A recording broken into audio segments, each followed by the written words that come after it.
Hello mate, and welcome to a deeper development type video.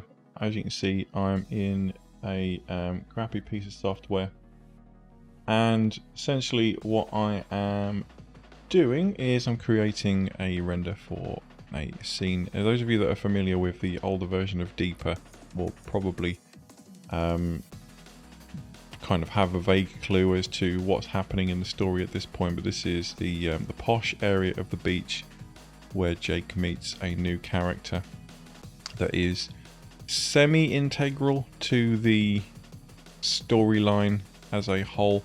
The way Deeper works with having multiple endings at the end of multiple story arcs is obviously that you don't necessarily have to come here and do this storyline, but you know, it's just another sort of avenue that you can go down.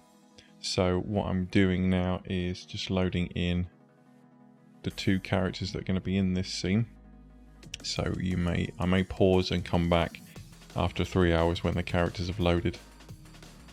Okay, so we are finally loaded the two characters in this scene. You can see them here, Pammy and Jake. And I'm going to start off by posing Jake, because his pose is going to be easy, because he's going to be kind of in the background walking towards this area.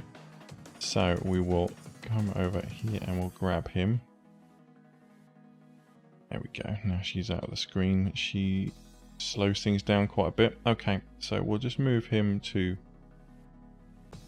kind of this area, and we'll just grab him a walk-in pose and get his bit done. Basically, it's going to be dead easy to do him because he's in the background and he's not very large in the frame. So might as well get his bit done and dusted so that we can concentrate on the person who's going to be in the foreground, and that will be the female character in the scene. So just bear with me while I grab a walking pose from the content library.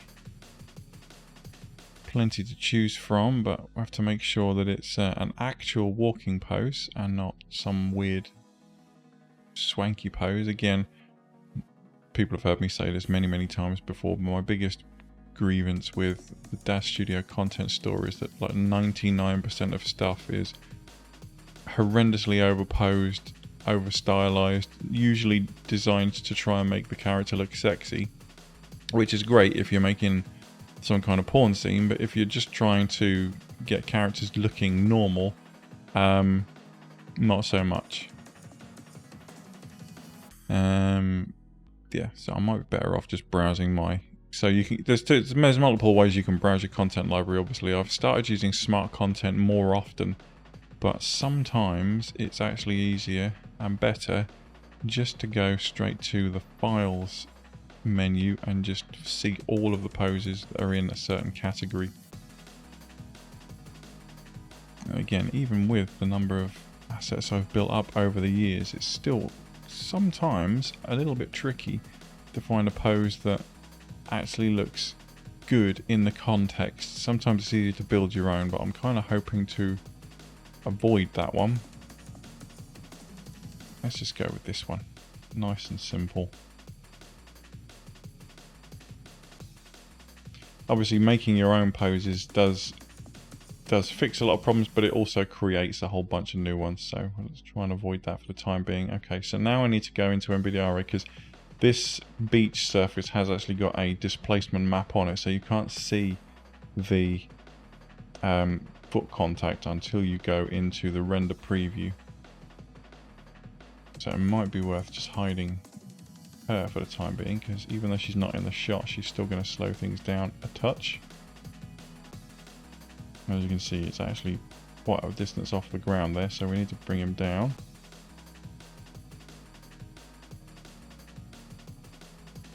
We can't go too far because then he'll end up sinking into the ground. There you go, we've still got about, I'd say 15 centimeters to go.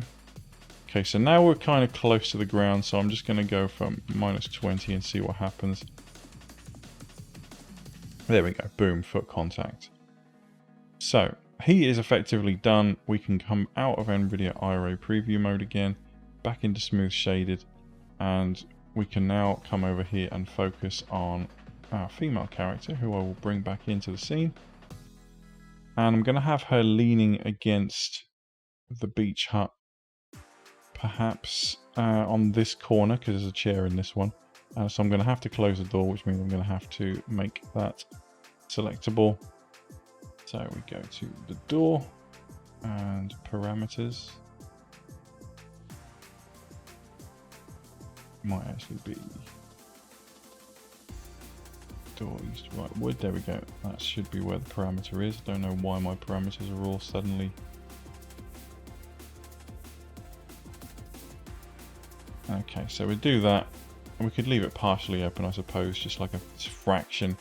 And now we'll close all this nonsense back down and make that unselectable again so that we don't have to deal with that. Okay, so now we've got to move her into position so that she's roughly in the right place.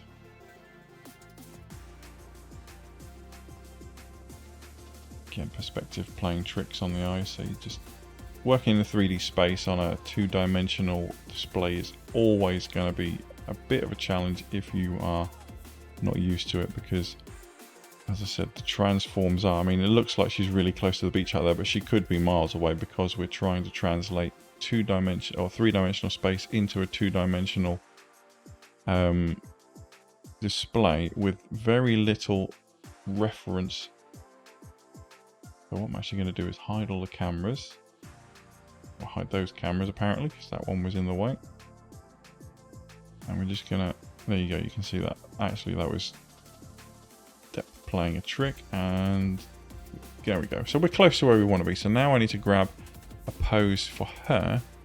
And this one's going to be a little bit more tricky, purely because I want her to be leaning, but if you get leaning, if you go through the leaning poses in your smart content library and you've got a lot of poses, you might struggle to quickly find what it is you're looking for, because there are a number of definitions of leaning, some of them probably not safe for YouTube, but yeah, so it's gonna take a minute, so bear with me. We'll find something that's relatively close to what we're after. And again, now this is really challenging because A, I'm working with a female character, so for 99.999% of the products on the Daz Studio store are very sexual, and that's not what we're after. So we have to find something that's appropriate for what we're trying to create, but at the same time not entirely displeasing to the eye. So it's, you know, it's a tricky balance. So I'm going to go with this one, and I'm going to have to do the simulation on her, and I'll do it with Jake as well, because he's actually wearing a D-Force shirt as well, because her hair is D-Force. I'll do the simulation for her while she's away from the building, because I don't want her hair getting caught in the building, and that just creates a whole new mess of problems. So I'm going to add a breeze. I'm going to add a breeze coming in to her from, okay, let's just say create a D-Force wind node, and we'll just leave it at default positions. I'm just going to copy her position and paste it there like that. Then I'm going to bring it up, view from the top down. I'm going to bring it over this way, and I'm going to rotate it so that it's coming from this direction. Her outfit isn't D-Force, so I don't have to worry about that, but I do need to worry about making sure that this affects all the relevant parts. Okay, so now when I go into my simulation, it should effectively give the impression that there is a wind blowing in her hair. So I'm going to run that simulation, and then I will come right back to you. Cool, right, now that's done. And as you can see, I've moved the head so she's looking kind of into the breeze. It seems like a fairly natural thing to do. I can now get rid of that wind modifier node, because this is only really for the establishing shot that I want her hair to be blowing in that way. So now I can just move her into position. And again, this is the tricky bit, because now we've got the hair involved. But hair, generally speaking, isn't too much of a problem because it's squishy, you know, so it will basically be squished by whatever she's leaning against. So as long as it's not like massively clipping, it's not the end of the world. So all I need to do now is, and realistically I could just go for the hairstyle here and just hide it and make sure that the rest of her is in position. And this is where we need to get up close and personal. Well, that was accidental. I accidentally moved part of her shoulder. So we just need to make sure that her shoulder is actually making contact with the side of the shed there. And what we can do is we can actually zoom in on that part of her specifically, because we want to make sure that she is touching it, but we also we want to make sure that she's not like embedded in it. So we can grab her and just bring her away a little bit so that she is making contact but not completely embedded in it. Okay, that's cool. And now we can just bring that hair back and it should look fine. There you go. And what we have got is, because this door is slightly open, we can actually use that to our advantage to kind of shield this bit if we needed to.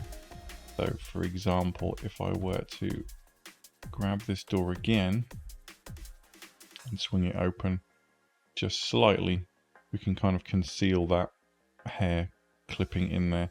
You might be wondering what was the point of making sure that she wasn't clipping into the building if we're going to do that anyway, but that isn't necessarily what I want to do. I'm just demonstrating that that is a potential action. So this is going to be an establishing shot. This is going to be a wide angle shot that shows Jake walking down the beach, seeing this character and wanting to interact with her. So we're going to do two versions of this shot, one with him in focus and her out of focus, and then one the other way around. I may or may not include that kind of process in this video, but I'm just kind of showing you the setting up of the establishing shot. So we need to get a camera into a good position. For an establishing shot, you can either go wide like this, which would be presents a number of opportunities there. But because this is Daz Studio and because the meshes in this scene are fairly low poly, fairly low res, and the textures aren't that great, what I tend to lean towards more is low angle shots with lots of depth of field, which kind of hides the fact that a lot of these assets are not very good, in order to, I suppose, hide the sins really. So we're going to come down from more of a leading line kind of shot. What I mean by that is, if we look at the line between her head, his head, leads us to this jetty. Her feet, his feet also more or less leads us to this jetty. So we're going for a compositional shot here where this is going to be out of focus, but the eye is kind of led down this pathway. So I'm not going to add a huge amount of depth of field to this because I kind of want the character to absorb what's going on in the whole scene, because this is an establishing shot. So that's literally the point of it. But that's what I'm going for in this one. So I'm going to literally dump a camera where I am, and then I'm going to apply to that camera a depth of field. And the first shot I'm going to do is going to be with her in focus. But again, I'm going to make sure that she's right at the front of the focal range there. So she's still in focus, but this chair is going to be slightly out of focus. And then, depending on how far away Jake is, let's see, he's going to be out of focus, but not like massively out of focus. So let's just come back to this shot, and we'll go into NVIDIA iRay preview mode, and we can actually have a look and see how this is going to look roughly when we finish the render, before I hit the render button, to make sure that everything looks more or less correct. We'll make sure that she's actually lit well. We need to turn his head to face towards her, which we'll do momentarily. But I just want to make sure that the actual shot itself looks okay. So there we go. So we've got a pretty decent looking shot there. Now she's slightly out of focus, which means I just need to pull that focal distance back a smidge. So where I've got it set to nearly 800, let's go with 700 instead. And there you go. You can see that she's sharpened up now. It has thrown Jake out of focus a little bit more, but overall the effect is better. The chair in the foreground is still out of focus, so she's clearly the center of attention in this shot. And Jake is kind of like a sub character in the scene, but there. So I'm kind of happy with that. So all I need to do now is turn his head towards her, which I'm going to do back in smooth shaded mode. Come out of my camera and This is always the slow bit. Tracking the camera to where in a scene we want to be. So he's not going to be looking like massively, so I'm just going to use this view. There we go. And now we can just grab his head. When we've got the right tool selected, we can grab his head, and then we can just literally just rotate it over this way. Now the character's not going to be, so the camera's not got him hugely in focus, so we can get away with it not being a perfect looking at angle. As long as it's kind of looking in this general direction, we can establish that he has noticed her, which is what this shot's all about. So now all that remains to be done is to hit the render button and wait for that to render, and then we'll take it into post and finish it off. Okay, now we've got the render in Photoshop. We can have a look at the overall scene and see what we want to change. I'm pretty happy with the overall composition. I think it works. I think the whole leading lines thing is kind of really popping in this one. There are a couple of sins that we need to fix. For example, the beach hut is not sitting very well on this patch of sand. Again, this is the tricky part of using scenes that have displacement maps on them. So what we're going to have to do is we're going to have to find some way of hiding that. And I also want to make the scene look a bit warmer. I feel like it could do with sort of warming up a little bit. So the first thing I'm going to tackle is getting rid of that sin there. So what I'm going to do is I'm actually going to drag in a picture by somebody else. I'm going to just bring that down in scale. I'm actually going to flip it on this axis so the light is coming from the right direction.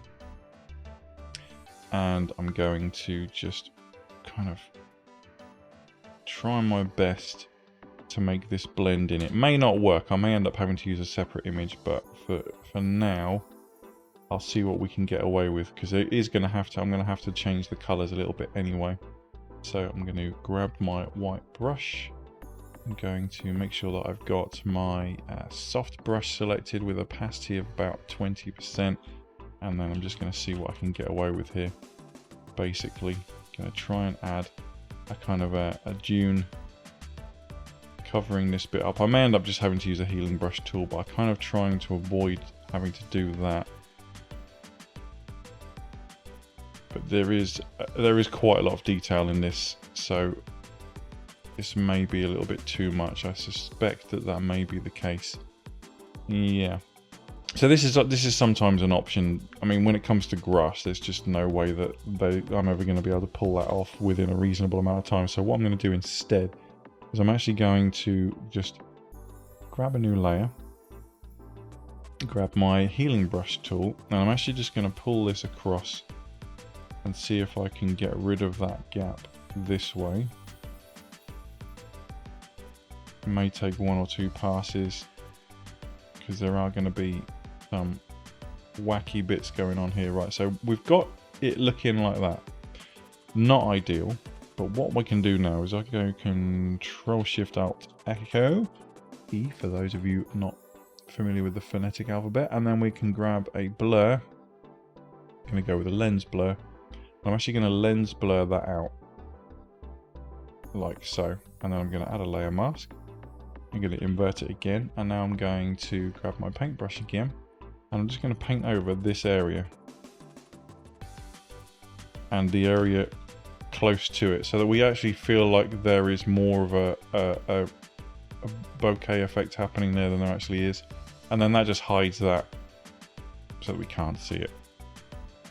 You know, for you who have watched me do it, you know it's there, you can see it's there, but for the casual onlooker, they're not even going to notice this down here, so it's absolutely fine, not a problem. Okay, so on to the next problem. What I'm going to do is I'm just going to flatten the image to get rid of the nonsense that's happened down there. And what I'm actually going to do is I'm going to use a couple of actions that I've created. I've named them this, so I'm going to run this one, and that just adds a bit of a chromatic aberration to the image to make it look more like it was taken with a camera. And then I'm going to run this, which just gives us a bit more of a it just kind of changes the colors a little bit, makes all of the images within my game look like they were, well, they were taken by the same person, but you know, it makes them, it gives a kind of a uniformity to them, so they all look like they're in the right place. And now what I'm going to do is I'm going to grab my clone stamp tool, grab this pixel there, and then it's a bit too far away. I'm going to grab that and there, and I'm just going to get rid of this telltale indicating sign down the side here, which is created by the chromatic aberration action. And there we go. So now we're in a situation where we can start adding our effects. So I'm just going to grab this to start with, and I'm going to add a blob of white. In fact, no, I'm going to add loads and loads of little blobs to start off with. And the reason for this will become apparent. I know that there's a way I can set up a brush that will do this for me, but I kind of don't want to mess around doing that because I'm only going to use this effect once, right? So I've grabbed that. Now what I'm going to do is I'm going to go filter, blur, radial blur. I'm going to drag it all the way up to the top left. I'm going to change it to zoom, which is the best, and I'm going to increase the amount quite a bit. Let's see how that looks. Give it a chance to calculate. That was nowhere near enough, so we'll Control Z that. We'll go back.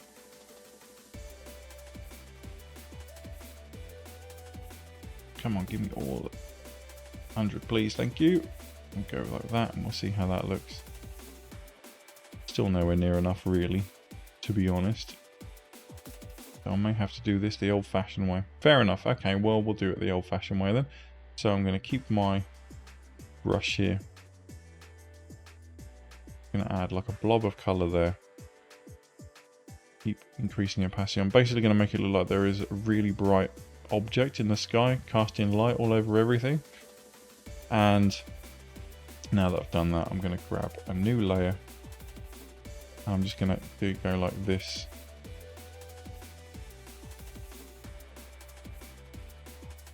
I know what you're thinking, those lines look rough as hell. Yeah, I agree with you, they do. But once I've applied my blur, hopefully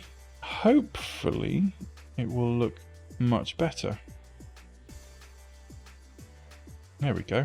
Much more like what we're after. Now I can just grab the opacity of that layer and bring it down. Because we don't want this to be an overpowering effect. It's just meant to be like a small lens flare. We're going to bring the opacity of our sun object down a bit as well. There we go. That looks cool. And could get away with throwing in like a rainbow flare as well. So we'll just grab a red brush. And I'm going to put it kind of there. And a green. And a blue. And then we'll change that to soft light. And bring the opacity of that right down as well, so that it's really subtle. Gives the illusion of a lens flare in there. Okay, so now I'm pretty happy with this image. I could spend more time throwing in some kind of dust particles or something. Maybe some salt blowing in from the water or something like that, but all things considered, pretty happy with this. The only thing I'm not really keen on is this business here. This is meant to be a kind of a nice posh area of the beach right next to a lifeguard hut. I would imagine there's probably not going to be too much in the way of garbage lying on the sand. In fact, those are seashells, so those I can get away with. What these are though, they look like shadows of something that was put there and didn't survive, so I'm going to get rid of those. We're using the healing brush tool. I'm not going to waste loads of time on them. I'm just going to grab them and go like that. Because whatever they are, they seem to be some kind of artifact from the Daz Studio scene that perhaps the creator overlooked or whatever. So we'll just get rid of those because there's no need for them to be in the scene. They're just a distraction. They're just something that leads the eye away from what's actually happening in the scene. So we just got to be a little bit careful we don't end up with any more weird artifacts like that. But now they're gone. We can't see them, so I'm happy with that. So now I can save this image and move on to the next one. And that is me done for today, guys. So thanks very much for watching. I hope you found that useful. Let me know what you think in the comments below, and I will see you in the next one. But until then, you take damn good care of yourselves, alright? Bye-bye.